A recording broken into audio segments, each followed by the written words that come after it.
একটা প্যানের মধ্যে ২টা ডিম ভেঙে দিয়ে সামান্য লবণ আর চিলি ফ্লেক্স দিয়ে আমি ডিম ২টাকে ঝুরি করে নিব।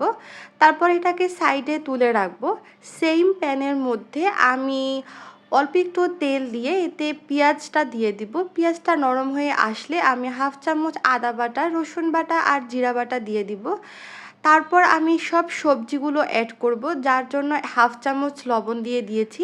সবজি হিসাবে আমি গাজর, ক্যাপসিকাম, বরবটি আর অল্প একটু টমেটো নিয়েছি। এখন সব সবজিগুলোকে নরম হয়ে আসা পর্যন্ত একটু ভাজতে হবে। আমি এখানে চিলি ফ্লেক্স দিয়েছি, আপনারা চাইলে কালো গোলমরিচটাও দিতে পারেন। তারপর অল্প একটু পুদিনা পাতা দিয়েছি ফ্লেভারের জন্য। এখন আমি আগে রান্না করে রাখা ভাতটা দিয়ে দিব। টমেটো সস, সয়া সস এবং ঝুরি করে রাখা ডিমগুলো দিয়ে খুব সুন্দর করে মিশিয়ে নেব। 1.5 চামচ চাট মশলা দিয়ে দিলাম। এখন এটাকে সুন্দর করে মিশিয়ে আমি 1 চামচ চিনি দিয়ে দিব। এই তো আমার ফ্রাইড রাইসটা রান্না কমপ্লিট। আর আমি এর সাথে চিলি চিকেনও রান্না করেছিলাম। এখন সব কিছু একসাথে সার্ভ করব। আপনারা কে কে এই ফ্রাইড রাইসের প্ল্যাটারটা পছন্দ করেন অবশ্যই জানাবেন।